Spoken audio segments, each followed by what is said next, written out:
Sairam, dear listeners, and welcome to the studios of Sri Sathya Sai Media Center. We are here in the birthday season to share with you beautiful anecdotes that have the birthday flavor. If you have been seeing our productions and the little videos that we have been doing in this season, we have the slogan 99 years of Sri Sathya Sai, feel his love, let it amplify. And what we see in the birthday season, more than any other festival, is this amplification of love. You walk around anywhere in the Prasanthi ashram, every place is abounding with that love for Bhagawan. In fact, we had the Rathotsavam on November 18th, and the Sai Kulwant Hall was overflowing. And what a way to begin the birthday celebrations. When we talk about the birth of Bhagawan, it is with a Satyanarayana Vratam that Bhagavan's birth happened. We know the story how the Satyanarayana puja was going on, and Mother Ishwarama was experiencing labor pains, and the mother-in-law was there, and she said she will not move until the puja is over. She takes the prasadam of the Satyanarayana puja and comes to Mother Ishwarama. She offers the prasadam. Mother takes it, and after that, Satyanarayana Raju, Bhagavan Sri Sathya Sai Baba is born. And as the Satyanarayana Vratam was going on, we are listening to the story of Bhagavan's birth and childhood in the divine language of Sanskrit. And at the end of it, you take that prasadam. It's like, Bhagavan's love is germinating in your heart. It's the birth of that beautiful love that you are experiencing and amplifying in the birthday season. And as you go around the ashram, everywhere you see that joy, that excitement, basically, because you feel that it is the birth of my Bhagavan. It is a birth of love in my heart, because only when you experience the love of Bhagavan, you have experienced true love in its truest sense. And we are very happy that in this birthday season, we are with you once again. And if you look at the birthday calendar, you look at the entire birthday saga of Bhagavan, every birthday has been so special. In fact, just 2 days ago, I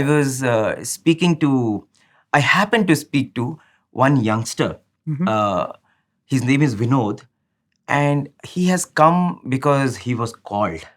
So this Vinod has a very moving story. He finished his graduation, and he was going on the bike, and he met with this horrendous accident.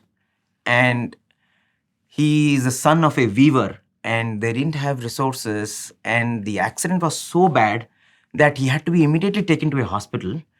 And his friends came and they took him to various hospitals. He's from Penukonda, 60 kilometers away, small village near Penukonda. And no hospital was willing to take him because they didn't have the money. So running from pillar to post, finally one hospital said, okay, we will admit you. One, they didn't have money. Second, the case was very serious. And one hospital said, we can do it. We will try to do, but you have to arrange 4 lakhs. And this man said, where am I going to go for 4 lakhs rupees? So he thought, there is no point living, I don't think I can, garner that much amount of money in such a short time. It's like a life and death situation. But his friends and relatives, somebody chipped in. It was really, he says, Bhagwan's miracle, how that money sort of happened. And they went to a hospital, and the doctor did the surgery, and the doctor asked him to sign a document which says that his legs will be amputated. And he said, I didn't want to sign the document because I can't imagine my life without legs. He's a youngster. He said, I said, I will not sign. The doctor said, see, you decide. There's no way we can save your limbs because, it's already so late. The nerve endings have become dead. So we can't do anything. And he's like, I don't want to live. If I don't have the legs, what's the point living? And his family, his father cried, and his friends say, it doesn't matter, don't worry, you sign the document, we'll figure it out. And, with a lot of reluctance, he signed the document. And they did the surgery, and Swami's grace, his life was saved. But for him, it was like a living death, because he had so many dreams. Coming from such a small family, he wanted to do so many things, and now you're just absolutely like, from here is nothing, no limb from here. And he was just contemplating suicide. He didn't want to live. And it is in these situations that somebody tells him about the Divyang Jan project of the Sathya Sai Central Trust, where you download the app and you register, and then you come for the screening, and then you will be offered artificial limbs. And these are high quality and very precisely done with modern technology and at zero cost. And so he signs up for that app and he comes to Puttaparthi for the screening. They take measurements, and on Bhagawan's birthday 2024, he will get his artificial limb. He will get his legs back. You can't imagine the joy that is dancing. He's unable to express the gratitude that he has for Bhagawan, because he thought there is no point for me to live now, and it's as if he's going to get a new birth. So the birthday is the birth of such love that is happening all around, and we will see the distribution of such limbs which will happen on the birthday morning. So this is birthday 2024, and you look at the birthday saga. Every birthday of Bhagawan had such moving scenes of absolute selflessness and absolute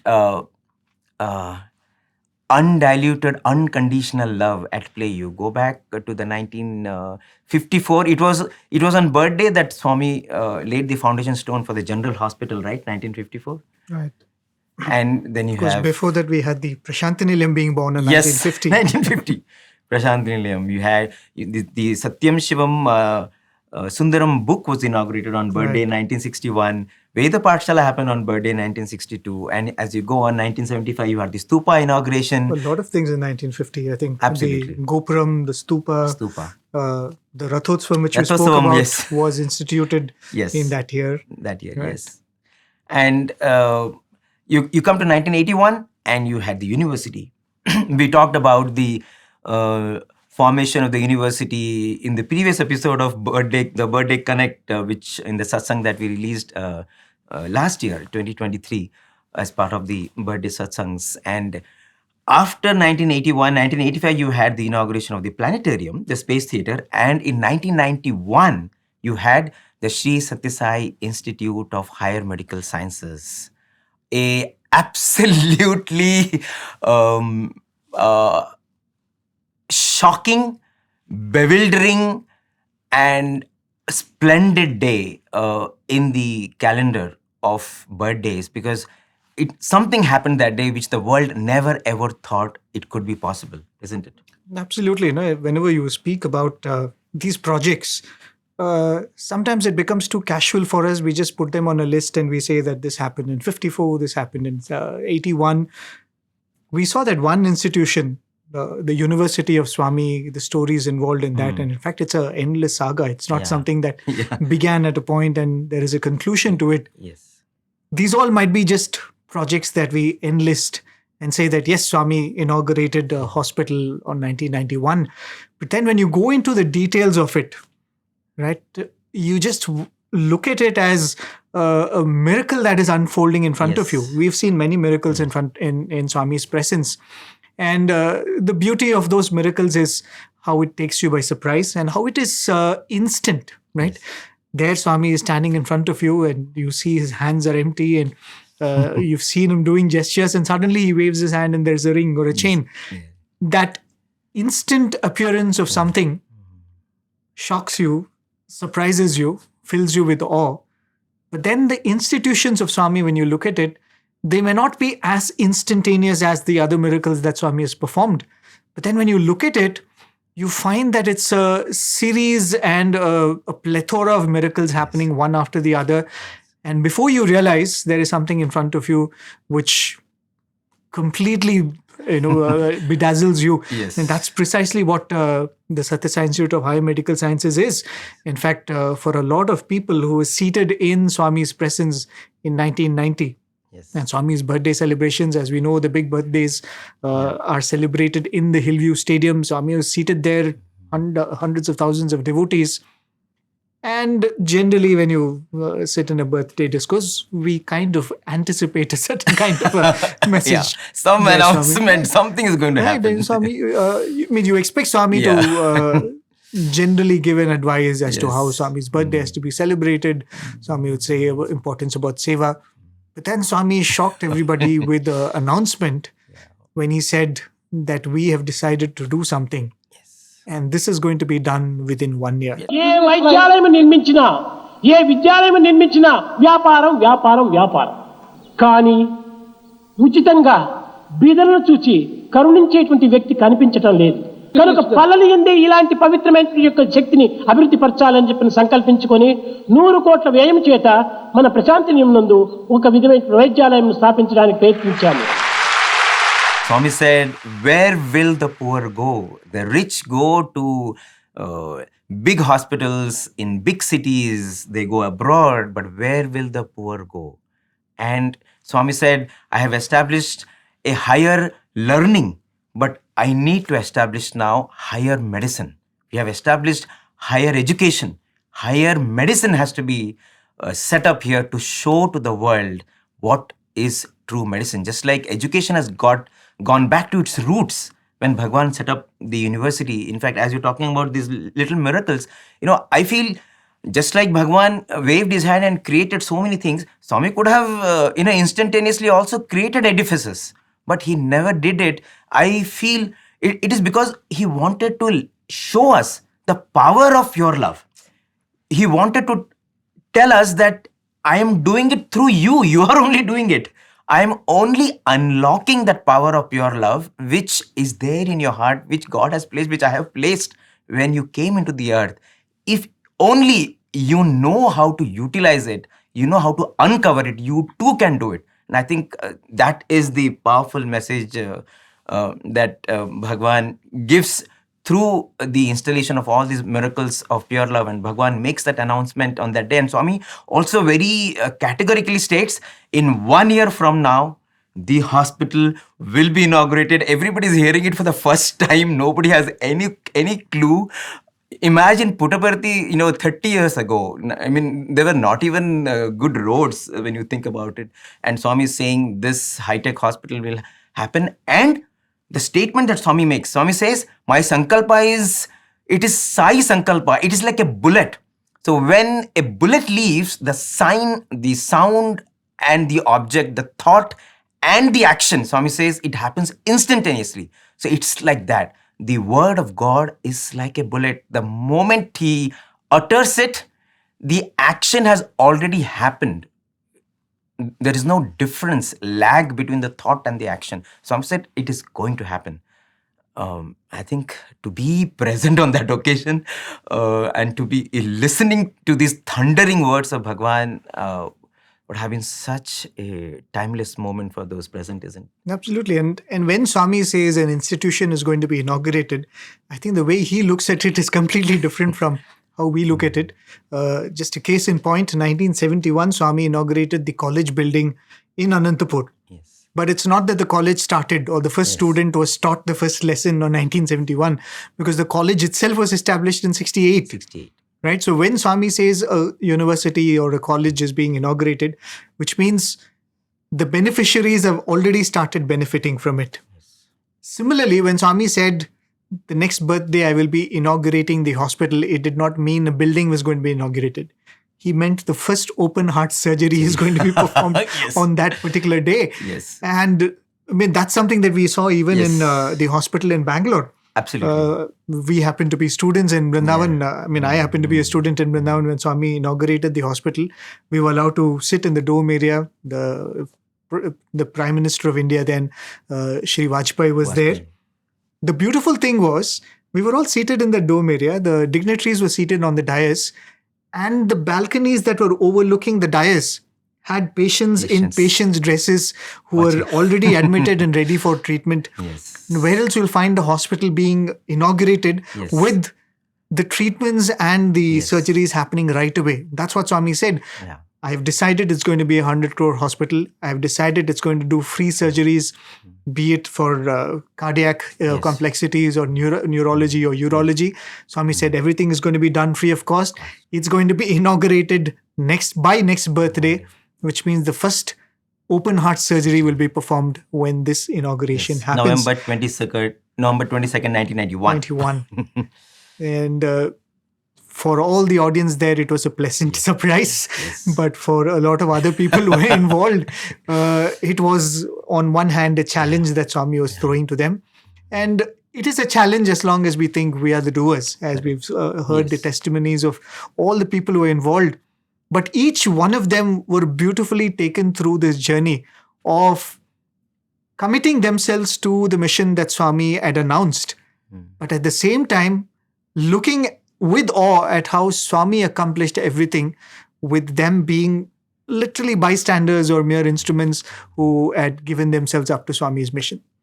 Absolutely. I think if you look at the way Bhagwan pulled in various people, and in fact, when you think about it, he has been preparing them from so many years. And the person who got involved, who came forward and he said, Swami, I have this amount of money, I'm selling my business and I want to give this money to you. And Bhagwan initially saying, no, I don't want your money, isn't it? Right. So it all started with that. A good-natured devotee comes and says, Swami, I have this money. I would like to give it to you. Because Swami was already doing enormous work. But Swami said, no, we will do something with this. And then Swami revealed to him his sankalpa of having this hospital. And Swami said, the devotee thought that I've got this money. I'll offer it to Swami. In fact, even that he says, when he first comes and offers it to Swami and he says, Swami, please accept it. Swami said, I don't want your money. I want only your love. And this devotee goes back and says, what did I do wrong or what did I say wrong to Swami? And then it occurred to him that perhaps there was a little bit of ego in the whole act of offering to Swami, thinking that I have this money, it is yours. Yes. So he goes and says that, Swami, I have this money. It happens to be in my custody, but Yes. it is your money. It is I would your like money, to yes. have it used for the welfare of humanity. Swami says, good, we will use it to build a hospital. So again, he thought that, okay, his role ends there. He has offered it and he's going to be out of the scene. Swami said, no, I want you to lead the whole project. So he said, Swami, what do you want me to do? Swami says, go and look for the architects for this. Go and bring in the experts. So the first thing that this gentleman does is he goes to WHO, the World Health Organization, and he asks to meet a panel of doctors, especially those who are experts in medical care in the third world countries. They all come together and then he puts forth this ambitious plan of Swami in front of them that we want to build a 100 crore hospital, super speciality, and it'll be in a rural background. And it'll be offering all its services free of cost. They said it's impossible. First of all, you want to do something like this in a third world country, and we are finding it difficult to even get people to come and get inoculated, right? That's how backward these regions are. You want to build a state-of-the-art hospital in a background like that, which is a few 100 miles away, 160 miles away from the nearest city. And you're saying you want to do it in 1 year. They said it's impossible. You can just take back your proposal. It's not going to happen. So apparently when this discussion was happening, the 12th doctor was a bit late in coming to this meeting. And he happened to be an Indian doctor. His name was Dr. Singh, I think. I don't know his first name. So Dr. Singh walks in and he listens to this whole thing and he says, what's happening? And then they say that this is the ridiculous proposal this gentleman has come with. So he looks at it and he asks, who is this person who has initiated this project? And he says, it is Shri Sathya Sai Baba. And Dr. Singh very casually says, oh, if it is Sathya Sai Baba, then it is possible. Then it is possible. If it is Sathya Sai Baba, right? He said, if anyone can make this plan work, it is Sathya Sai Baba. And he said it is going to be possible. And that's the first reassurance. Not only this gentleman who had gone to seek advice from these doctors gets, but all of those doctors are surprised. And then he, of course, goes to America in search of architects. Yes. All of them tell him that, we would love to do it, but give us 6 years. He says, no, I have, 1 year to get this done. And they said, it's impossible. Then I think Swami directs him Yes. to a particular architect Yes. in Swami the UK. says, in fact, that the architect for you is waiting in UK. in UK. Obviously, the architect for you is waiting. When you think about it, the film is already shot. The movie is already done. You have to just play a little role, isn't it? Right. So he goes there and he's actually looking at the best resources that he can tap into. And that's how he goes to Mr. Keith Critchlow. Yes. Keith Critchlow at that time was the director of the Prince of Wales School of Architecture in London. Yeah. And the reason why he approaches him is, it's not merely that he is an architect who is, built massive structures, but he had a specialization in holy architecture, Yes. right? Sacred The sacred architecture. architecture. He had done monasteries for the Buddhist monks, and he had a good grasp over architecture, which was culturally rooted Yes. in Orient and Eastern philosophy, and that's why he approaches him and he says, "This is the project," and he was excited to know that somebody had even envisioned a project like this. First of all, it is a social initiative which is going to help the poorest of the poor. And it was not thought of as a building that would just be built functionally, but somebody thought of it as a temple of healing, that, we use that term now. But he could see the vision behind the whole project, and he was more than happy. He said, I would come, and that's how he comes to Parthi. This was just few days before the foundation stone laying, and they get an interview. And in the interview, in the interview room, I think that's very interesting. What happens in the interview room? So in the interview room, so Swami confirms to this gentleman who brought the architect that yes, this is the one I was referring to. He's the right man. He's the one who is going to do the plans, do the architecture for the hospital, and Bhagawan is speaking about the way the hospital should be built, the architecture, the facade. And as Mr. Keith Critchlow is listening to Bhagawan, he is absolutely thrilled. He never probably thought that such a grand thing was going to unfold. And the vision of the hospital, listening directly from Bhagawan, it really moved him. And then he in the interview room in front of Bhagawan, he's telling to this gentleman that, for such a beautiful monumental building like this, we need to do what is called a mandala puja. So, when you do sacred architecture, he's someone, as Prem said, who went through all the scriptures, and he went through the Eastern and the spiritual way of building structures. So he said that we need to do, before the Bhumi Puja, before the groundbreaking ceremony, we need to do a Mandala Puja. And so that puja, if it is done and if it goes on well, then that means that, we have the blessings to go ahead with the project. So he's saying this, whispering this in the ear of this gentleman, and Bhagawan is watching, and Swami is asking, what happened? What is he saying? And he says, no, Swami, he's saying that we need to do the Mandala Puja. And Swami is saying, go and do it. Do it today itself. And they were absolutely, taken aback, because, a thought has just occurred in their heads that we need to do this. After listening to the hospital's vision from Bhagavan, and Swami is saying, yeah, go ahead and do it. And Swami said, right now, go ahead and do it. And so they immediately, they gather fruits, flowers, and whatever is needed, and they go to the hospital, and he looks at that 100-acre vast expanse of land, and Keith Critchlow selects a spot where they need to do this puja. But while coming on the way to the hospital, he's explaining about this ritual to this gentleman, and he says, what? As per the scriptures, when we do this puja, there has to be an eagle, which is the vehicle of Lord Vishnu, flying over it. If that happens, if that occurrence manifests, then we know that the puja is successful. Even if we do everything else, fine, but if this does not happen, then, we don't get that confirmation that the puja is well done. And this person, he didn't really want to discuss that because, you're talking about the unthinkable things. How do you even plan, organize anything like that? It's beyond anyone. And you don't see eagles in Puttaparthi. And what are you talking? So he said, it's okay, we just do the puja. Swami said, go and do the puja. So they come and he selects the spot and they start the puja. And as the puja begins, from out of nowhere, one eagle flies in.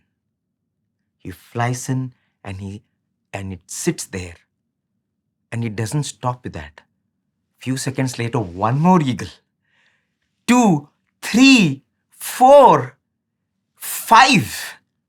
One after another, 5 eagles. Unimaginable. In Puttaparthi, you have 5 eagles from nowhere flying in, and they're standing there like disciplined soldiers and, watching the entire ritual being performed by these 2 people. And they finish the ritual. All through, these 5 birds are there. And as they finish and they're winding up, these eagles, one after another, they go up in the air and they fly in a formation, the kind of formation that Keith Critchlow wanted and what is mentioned in the scriptures. You can only imagine what would have been going on in their hearts. They were absolutely speechless, and they finish the puja and they come back to Mandir. And now what happens in Mandir absolutely blows them away. Because Swami, the moment Swami sees them, Swami smiles mischievously and Swami says, you wanted one Garuda, one eagle. I sent 5. Was that okay? Are you satisfied? So, what can we say? It is a miracle. It is a miracle in every aspect of it. It's a miracle of pure love being manifested through pure love. And you see how pure love worked through so many individuals, so many elements, through nature. So what we see that as the temple of healing today is nothing but it is a heaven. It is a paradise of healing because of what has gone into every pillar and every stone of the structure. That's how the Bhumi Puja after that happened, isn't it? Right. And just like the architect was very specifically chosen by Swami, I think every other person involved in the project was handpicked by Swami and not necessarily on 1990 when the declaration was made. Because 2 people who played a very important role in the establishment of the hospital and thereafter running of it too was Dr. Venugopal and Dr. Sathya. Dr. Venugopal was the head of the Department of Cardiac Surgery in All India Institute of Medical Sciences. And Dr. Sathya was the superintendent of the same hospital. It is the premier hospital in India, for those of you who are not aware. But interestingly, Dr. Sathya is a devotee of Swami who came way back in 1984. Yes. And he started coming in 1970s. He had known about Swami in 1970s. I think the first darshan was in 84. Yeah. And he was saying that how he came in contact with Swami was through the reading of the book Man of Miracles. Right. So very beautifully, that is what draws him to Swami. He's been in Swami's fold for a while, and finally he and his wife come for Swami's darshan in 84. Swami calls him for an interview, and being an accomplished doctor, he prayed to Swami that, Swami, I'm here for a few days. I don't have anything much to do. If Swami permits me, I will go and spend the time in the general hospital and offer my services. He thought that Swami must be very pleased with it, and Swami will tell him, yes, why not, go ahead. But Swami said, no. Swami very clearly said, your time hasn't come. Right? This was in 1984. Swami said, your time hasn't come. There will come a time when I'm going to call a meeting of all doctors. Right? Swami said, I'm going to call for a meeting of all doctors in the world. Swami said something like that. At that time, I will call you and I'll give you a task. And he doesn't know what it is. So And, this is 1984. Right, 1984. And Swami saying, I'm going to call a meeting of all the doctors. What does this mean? Yeah. So he goes back and he continues his services in AIMS in 1990, just shortly before Swami makes that declaration during his birthday celebrations, when he has started gathering the people who will be involved in the project.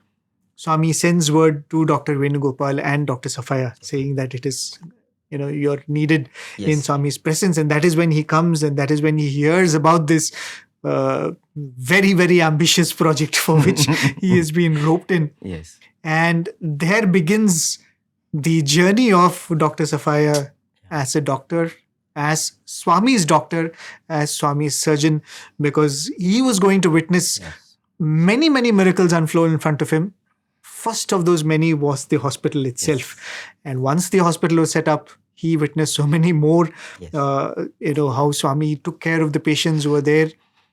But the first of the many miracles, as I said, is the establishment of the hospital itself. Yes. And, first 6 months, there were plans being Planning and made, designs were the being designs and the drawings being made. And since the architect was from Europe, so there were European engineers, who were in touch with European architects, in touch with certain Indian engineers. And that whole process was taking some time.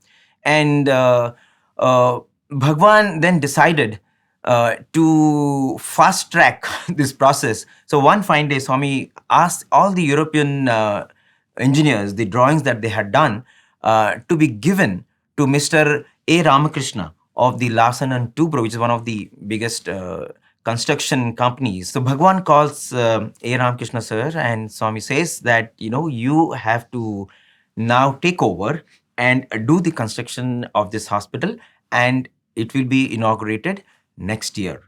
And 6 months left, and he's absolutely zapped.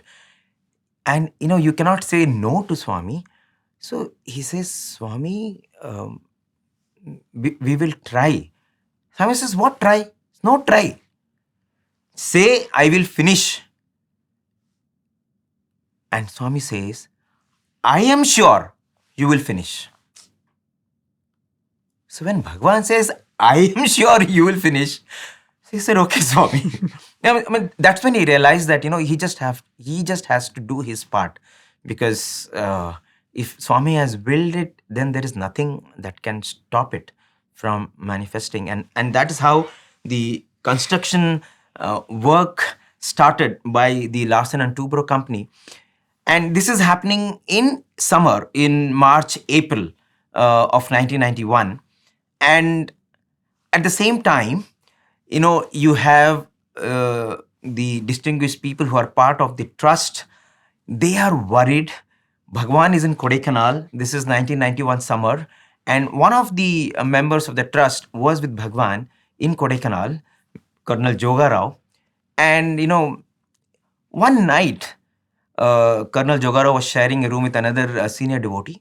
And this senior devotee saw that Mr. Joga Rao, he's not sleeping. Whole night he's awake and he's absolutely despondent. His head is on his hand, and he's so worried. He says, sir, are you having a headache? Why are you not resting? He said, yeah, I have a headache, but it is not a headache that you can do something about. He said, no, please tell me, if I can do something, I would be happy to do, sir. He says, what can you do? Look at this Swami. He's announced that 22nd November 1991 his hospital will start. There is no money in the trust. Nothing has started. And even if by any chance we build the hospital, how are we going to run it? And he's announced that it's going to be a free hospital. How are we going to sustain a free hospital? He said, it's impossible. I don't know how are we going to do it. And as a member of the trust, he was completely at sea. He's just unable to reconcile. He's unable to come to terms with how do you deal with a situation like this. And the next morning, very interestingly, during breakfast time, Bhagawan goes to this gentleman, trust member, Jogarao sir, and Swami says, "You didn't sleep well last night, isn't it?" And he says, Swami, you know the reason, Swami. And Swami smiles and Swami says, "Who made the announcement? Who made the announcement, Jogarao? I made the announcement. Why are you worrying?" And then Swami makes such a powerful statement. Swami says, Bharat is a punya bhumi, yoga bhumi, tyaga bhumi. In this land of Bharat, if anyone undertakes a noble endeavour, there will never be any dearth of resources. Don't worry, it will happen. And I think that is what we see ultimately happen. But I think this is something that all of us should remember anytime we take up any project and we feel, oh, we don't have the resources, how are we going to do it? Think of the hospital. Think of how such unimaginable thing happened. And it happened not because Swami waved his hand and created money. It happened because, as I said, pure love flowed in the form of resources, in the form of energy, in the form of contributions, in the form of seva, in so many ways. And that's how the hospital came into being, isn't it? Absolutely. I think that the purity of that intent, the power of that purity behind the whole project was very evident because be it A. Ramakrishna sir or the other architect that he brought in, one Mr. Thomas Rajan, because he was the architect who was handed over the planning after it was taken over from the American architects. So this person was brought into Swami's presence, completely new to Swami. And in the first interview, Swami materializes a ring for him, which had the mark of Om. And he was a bit hesitant to take it. And immediately Swami looked at the discomfort, blew at the ring and made it a cross and gave it to him. And that was, his welcoming, Swami's welcoming gesture towards him. But then all of these people, be it Thomas Rajan or Mr. Ramakrishna, they observed that there was something unique about the way the project was being, put to place, because they found everybody from the architect, from the technicians, from the workers who are working to, do the masonry, the building work, to all the technical people who are involved. They seem to be committed more than they've seen in any other project. Because everybody had a sense that, this is something noble that we are doing. This is something that we are achieving. And the person who is driving this whole thing is not going to gain anything out of it. It is all for the welfare of mankind. And you could see that that spirit being embodied in the way everybody was carrying out their task. We were talking about Jogarao's, discomfort through the whole process, because all of these people were put through that churn. We spoke about Dr. Safaya. He narrates how, they were running against time. And, the last month was crazy. The month of November came, you had few days before everything would happen. Finally, it was the 18th of November, just 4 days before the inauguration. I think he comes back late in the evening. He goes to his room and his wife was talking something to him. He says that he didn't hear anything, what was going on. And the wife realized that, he seems to be absorbed in his thoughts. And then when she notices, she sees that he is actually sitting and sobbing. He's shedding profuse tears and he's sobbing. And she was very shocked. She said, "What happened to you? Why are you so worried? What happened?" And, so beautifully, he says, "I failed my master." He said, "Swami gave me a work and I failed him. Shall we just pack and leave?" He says, "I can't show my face to Swami. He gave me a task and I'm not able to accomplish it. I'm feeling so down. Let's just leave. I don't even have the heart to show my face to Swami." And then she consoles him. She says, he is not any ordinary person, right? He is not any ordinary boss who has given you a task, and he is God. If he has said it, it is already accomplished. We're all here just to see the manifestation of that sankalpa. And she gives him that courage, says, "Don't worry." And he says, the next morning, I think just a couple of hours sleep they were all having in those days. The next morning when he goes, he sees a remarkable transformation in the whole place, because he says the place is not sterile enough, and there is construction material all over the place. How are we going to do the surgery? Because Swami just 3-4 days left, yes. and the operation theatres are not ready. Exactly, and they Swami need to do has said the fumigation. first surgery has to be done. It is not the buildings have to be ready. And there are a lot of things that have to happen before the knife can touch the skin. Correct. Right? You had so many of these reagents that had to be ready, blood that had to be ready, the labs that had to be ready. And for all of that, the construction should be done. First, civil work has to finish. Right, civil work has to be completed. The sterilization had to be done. The equipment had to be installed and kept running.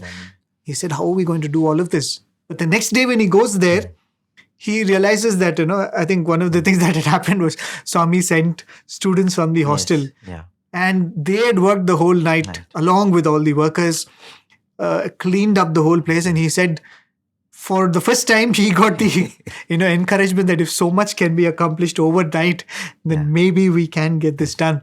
There was another episode, we've had the conversation with him, Dr. Rambala. Oh, yes. He was a doctor who was roped in to take care of the labs. Correct. He actually came as an assistant to Dr. Balasubramaniam. But then Swami looked at him and Swami said, I want you to head this section of the planning. And that's how the labs were given to him. Yes. So he was, instrumental in setting up the blood bank and the, along with Mrs. Bhatt. Mrs. Bhatt. I think he set up the biochemical lab and all of that. I think we should take a moment and sense what it was at that time. It was not Puttaparthi of now. Yeah. Even to get power supply to a region like that was not easy. You're trying to run equipment that is being run in advanced countries, right? You need steady power. You need power backup. He said that they realized that the refrigerators were switched off and the reagents that they had kept it got spoiled. And all of this was happening. And how are we going to stabilize these things? How are we going to have... So he was on one hand losing sleep and he was trying to tell Dr. Safai and Dr. Venugopal, and they said, we know that this is happening. And they said, you are much more prepared than any of us. And still we are going ahead with it. In fact, Dr. Venugopal says that the first time when Swami spoke about this plan to him, he said the rational mind was telling that this is impossible. But he literally heard himself tell Swami, if your will is there, we can do it. Right? He actually said it. I don't know how many times he must have regretted saying that. Reiterated that. Right? You must have felt bad about that. Yeah. But that is what it is. He said it to Swami that, Swami, if your will is there, it's possible. So this Dr. Rambala was wondering, how is this going to be? So he decided that, let me try my bit. So he goes to Swami and he requests Swami, I need a few minutes of your time. Swami looks at him and Swami says, any problem? He says, yes, Swami, I need to discuss some things about the hospital. So Swami tells him, not here. You come to Purnachandra auditorium. I'm meeting the students there. You come there, I will speak to you. And then Swami says, don't come with anybody else. Only you. Right? So come alone. I will discuss with you. So he goes in the afternoon. He says that Swami is giving a discourse to his students and he could hear what Swami was speaking about. And Swami was speaking about Sathya, Dharma, Shanti, Prema, and Swami was joking. The students were laughing. And he was saying, Swami, it's the 18th of November. 4 days later, we're going to do open heart surgeries and there is so much happening. And, he was saying that how could someone who is in the middle of all of this be able to give their mind to something else and talk about anything else? Right? And he was like, Swami, what is happening here? So after that interaction with the student, Swami comes to him and Swami asks what happened. So he tries to tell Swami in a very general term that we are not prepared for this. Then Swami says, why? What happened? Then Swami makes him break it down. He says, Swami, this refrigerator was switched off. And Swami says, this college boy is very, very irresponsible. He says, no, Swami, that's not the thing. He says, there are so many things that need to fall in place before we are able to do this. I don't think we are ready for an open heart surgery. Then Swami looks at him and says, what do you suggest? Okay. He says, Swami, you do the inauguration on 22nd. We will do a few procedures. Within a few days, I think we will be ready and we can do the major surgeries. And Swami says, see, I have given you all a task. It is your duty to come back and tell me the progress and say what is possible, what is not. Nobody told me so clearly. And this doctor felt that at least now I said have it. been And right, bold and bold frank. enough to come and tell this to Swami. And Swami said, nobody told me. Venugopal didn't tell me. Sathya didn't tell me. But Swami said, this is the thing, Swami. I've also discussed with them. This is what is possible. Swami tells him, okay, don't worry. I will talk to Dr. Venugopal. You've told me this. Now you forget about it. Swami said, you go and sleep well. You have not slept well for the past few days. Tonight you go and take a good night's rest. And tomorrow you come back. So he goes back relieved that, the actual picture has been presented to Swami. He goes back, has a good night's sleep. Next morning, he's sitting in the mandir. Next to him is Dr. Venugopal. And he's waiting for Swami to come and call Dr. Venugopal and convey. So he's sitting there. And then Swami comes and calls Dr. Venugopal. He goes in for an interview. And he comes back and sits next to him. And he says, okay, I will tell you. Let Swami finish his darshan and go. We will go out and discuss. So the whole thing happens and they come out. So very eagerly he asks Dr. Venugopal, so what did Swami say? Swami has fixed the name of the patients who are going to undergo the surgery. He said everything is going as per plan. On 22nd, the first surgery will happen. And the good news is now we know who are the patients, so you can get your blood ready. And he thought to himself, what happened to all of what I said? And, then he realized that in all of this, I thought that, I am going and informing Swami what is possible and what is not possible. I am trying to tell Swami that what he had planned is not rational, is not going to happen. But then he was saying that perhaps he did all of that to give me that one night's sleep. But then he says that everything started falling in place, right? And regions were made ready. The operation theatre was made ready. And immediately, you had all the blood that needed. Everything was happening right in front of their eyes. As we were saying, it's as good as seeing Swami wave his hand and materialize something, because it was materializing right in front of their eyes, what they thought would never be possible. And I think there's so many things happened like that. If only we were in that spot, and if you know the story of every pillar and every department, probably we can write volumes. Like for example, you take the catheterization lab. So that had 18 containers of material that came, equipment which came from Holland, and they came to Chennai. And from Chennai, they had to be brought to Puttaparthi, and you can bring it only by road. And in those days, imagine the roads were not good, bumpy roads, and they had insurance for all of this equipment, when they brought from Holland to Chennai. And now the company said, and it was not advisable, especially now, because if any equipment, and it is very clearly stated there also, you cannot take it on not good roads. And so you better have insurance done. And to get insurance done, it will cost you 15 lakhs because it's 9 crore worth of equipment. And the trust is thinking what to do now.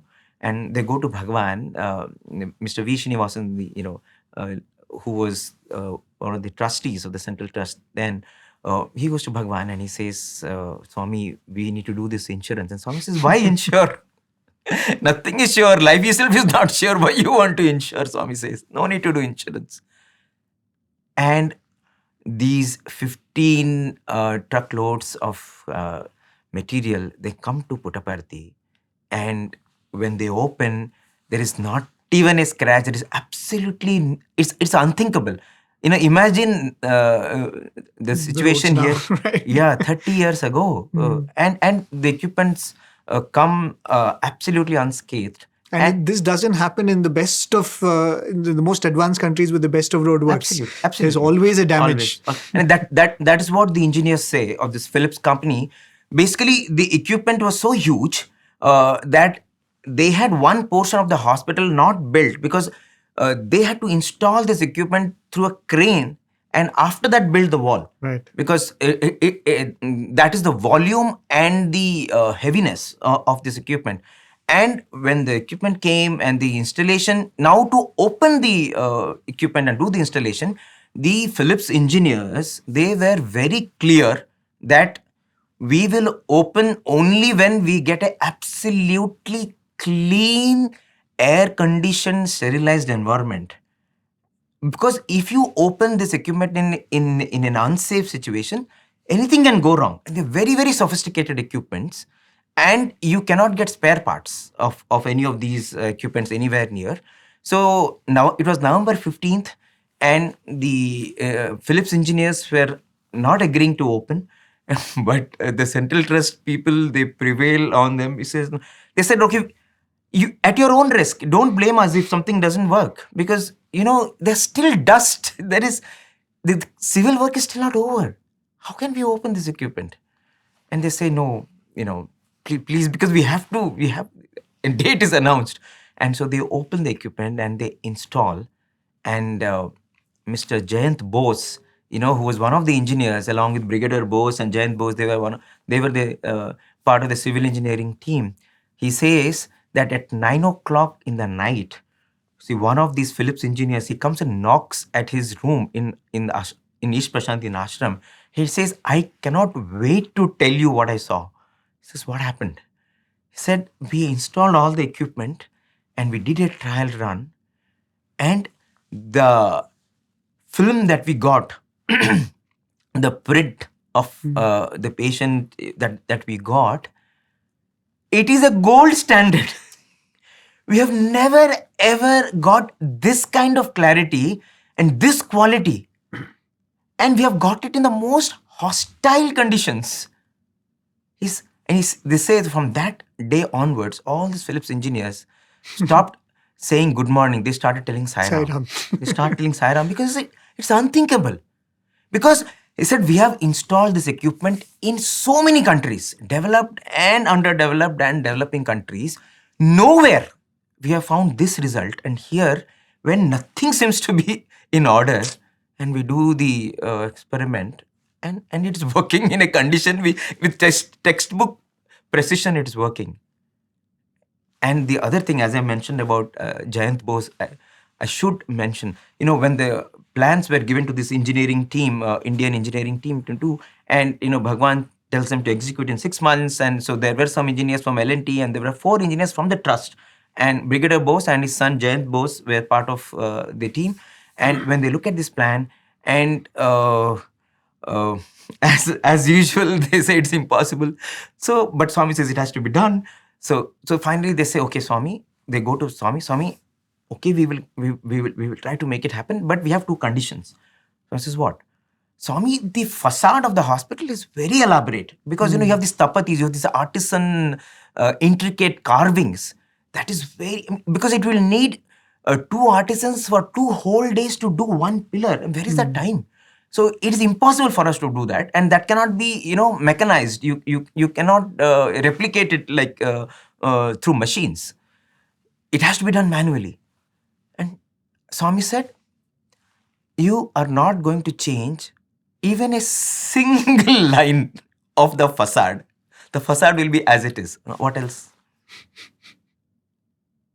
Swami, inside the hospital, you have planned to put granite stones as the floor of the hospital. Swami, we can use tiles because it'll be faster. Getting the granite, the polishing the granite, it's a very time-taking process, and it takes long time to set. Tiles, we can just do it like that. And they said, anyway, it is for the poor, Swami. And the moment they mentioned that, Swami said, because it is for the poor, I don't want tiles, I want granite.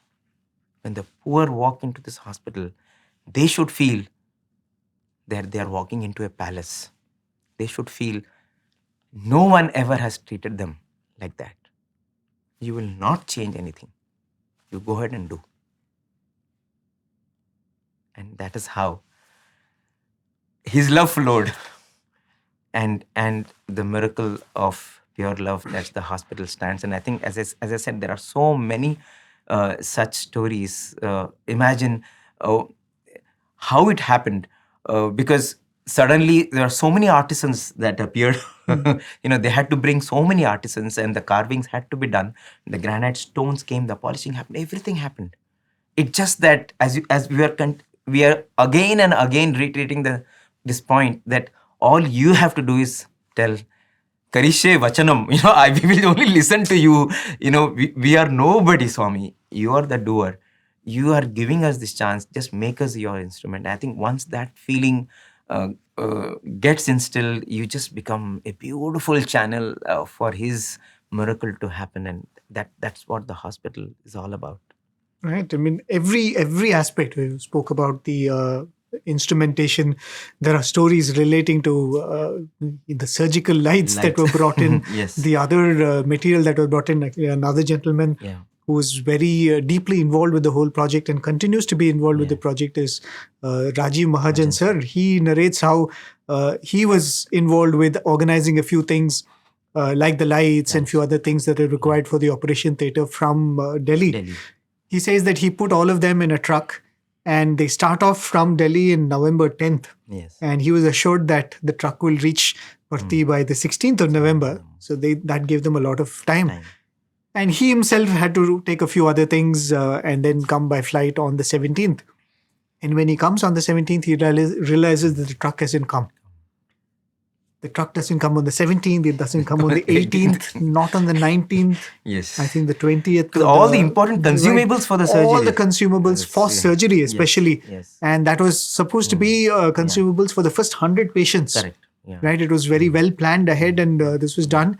But this consignment of consumables doesn't reach the hospital. And the problem is, you didn't have mobile phones in those days. Right. You can't track the progress of the truck. You can't track progress. The truck has left and there's no way to connect. In fact, I remember Jayant Bose saying their best means of communication between Chennai and Puttaparthi was the Chennai-Puttaparthi daily bus.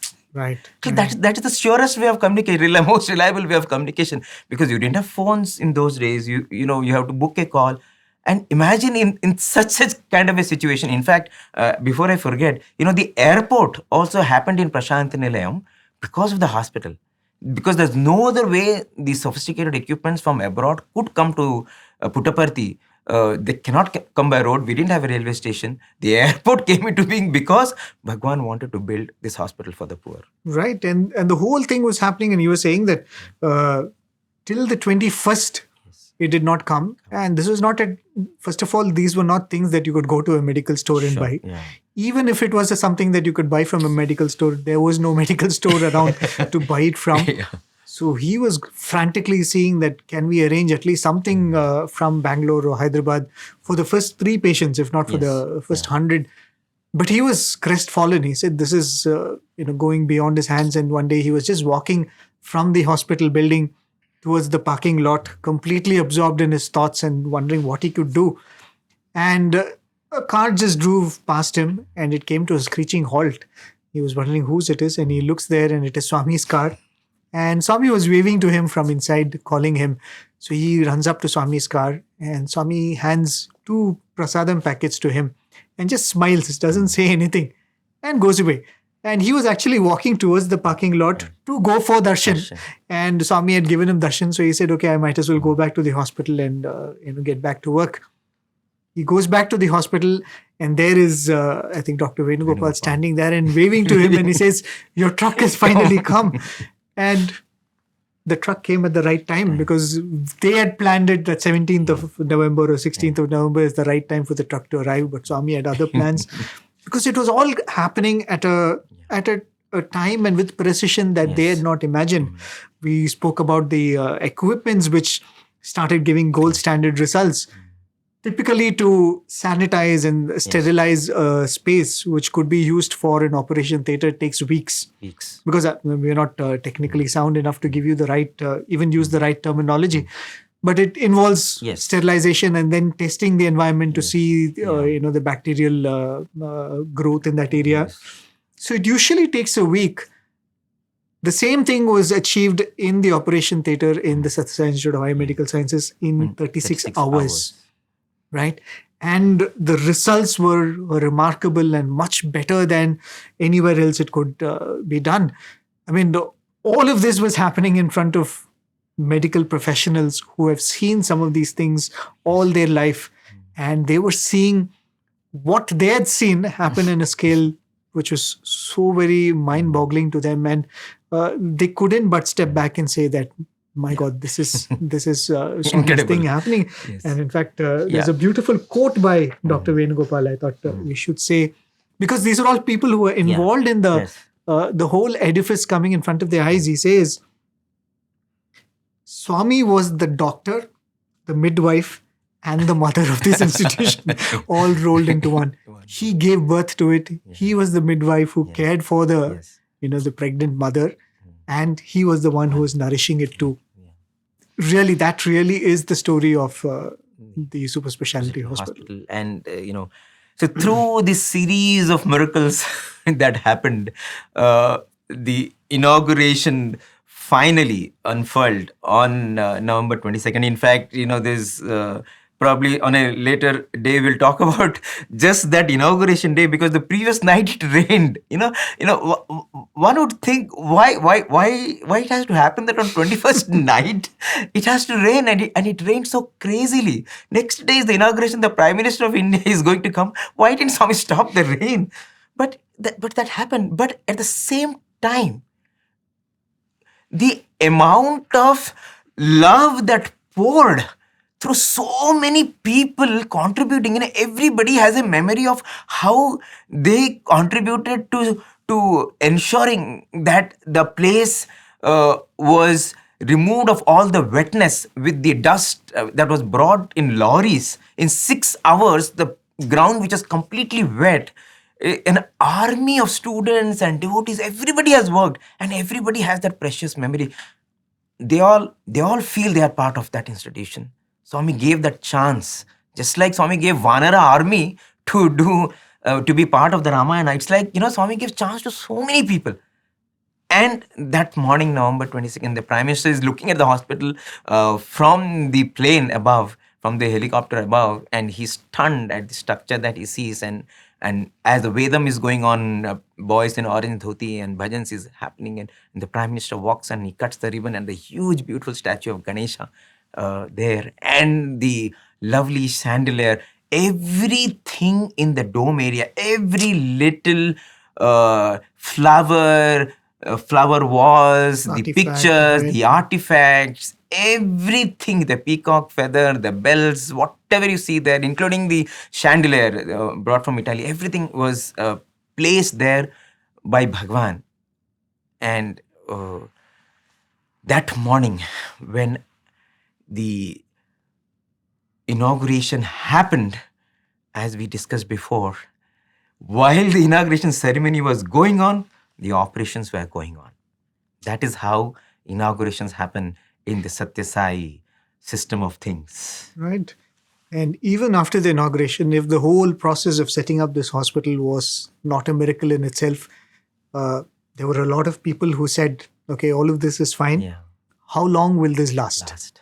Maybe they will do a few surgeries here and there to show to the world that they've done charity. Maybe it'll run for a few years. Yes, yeah. It's 33 years since the day the hospital was inaugurated, and we can tell this with absolute sincerity. Even today, as members of these institutions, if we walk into the hospital, sitting with any of our brothers who have been blessed to work there in the various departments, in the labs, in the radiology department, we just have to sit with them for about 10 minutes to half an hour, listen to them narrate what this institution is to people. And it really fills us with so much inspiration and so much gratitude to Swami that he's allowed us to be a part of these institutions. That hospital which people thought is going to probably do a few hundred surgeries and then fold up. Can you believe it? It is seen not less than 43,73,900 patients, OPD patients, and it is performed. These are all the figures that we have from the annual report, which we get to have a look at. These are not mere numbers. 274,200 people have been operated upon. They've been given free treatment. This is like cardiology, urology, everything put together. And if you see calculate the monetary value of what has been done, the money saved, it is 3,600 crores at least. You can. That I think is like both hospitals put together, but only this institution yes, the number that you gave, it is 11 billion rupees. Can you believe it? We always talk about return of investment. Swami said this is going to be 100 crore hospital. See the benefit. Yeah. More than 1,000 crores has been the benefit of the people who have benefited from this hospital. And this is really no figure that can describe the impact of this institution, because we are talking only about the patients. Every technician, every paramedic, every nurse, every doctor, every specialist who has been involved in this institution has been a beneficiary. Every person who observes this institution's functioning, like you and me, have been beneficiaries. And what can we tell about this marvelous institution?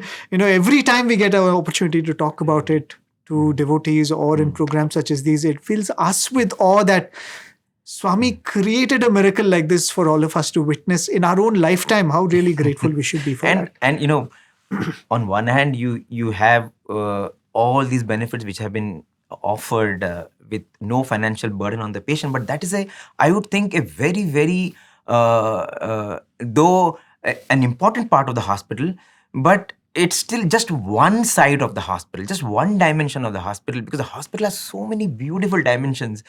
I will probably will end with what the first patient of the hospital had to say. Vijay Bhaskar, the patient's name from Anantpur.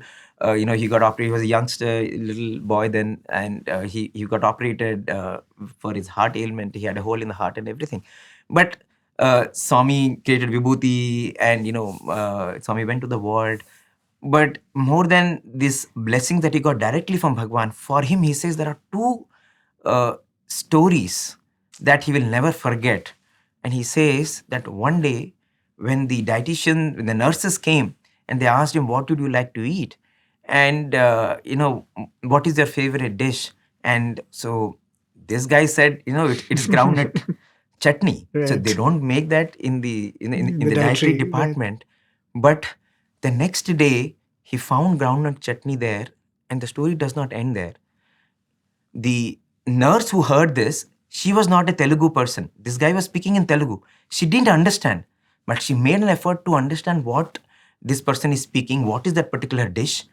And this nurse personally went to the dietary department and she personally made the groundnut chutney. She mashed the groundnuts and she made the groundnut chutney and brought it for this patient. And he says, one other day when his stomach was upset and he wanted to throw up, this nurse who was there, she ran and she offered her hand and said, you can spit it out into this, no problem. I think that is what makes this hospital unique. It is Bhagavan's love which is flowing in so many dimensions and suffusing people. As Atal Bihari Vajpayee sir said, idhar dua bhi milta hai and dawa bhi milta hai. You have grace, you have medicine. Because Swami says, what actually ultimately cures you is only grace. If grace is not there, even medicines will not work. And I think this is an institution which Bhagavan has built, which is truly a temple where you get the grace so that you have a good body. And because only when you have a good body, Swami mentions in the inauguration of the hospital, only when you have a good body can you pursue all the other goals of human life, dharma, artha, kama, moksha, whatever even spiritual pursuit you want to do, you need a good body. And this hospital helps to serve everyone in their own spiritual journey. And the way it has touched people and continues to touch people and put them onto the spiritual path are numerous. And the miracle of this pure love goes on. Very true. And for all of us, I think this whole episode, it is not merely setting up of a hospital. It is not merely an act of charity. For all of us, when we look at Swami as our master, as our guru, as our spiritual guide, these are all lessons of faith for each one of us. That when he gives a word, the whole universe aligns itself to make that word possible. If a operation theatre can be sanitized in 36 hours, which otherwise takes weeks, your and my mind can be purified by him, by his mere presence. Can it not be?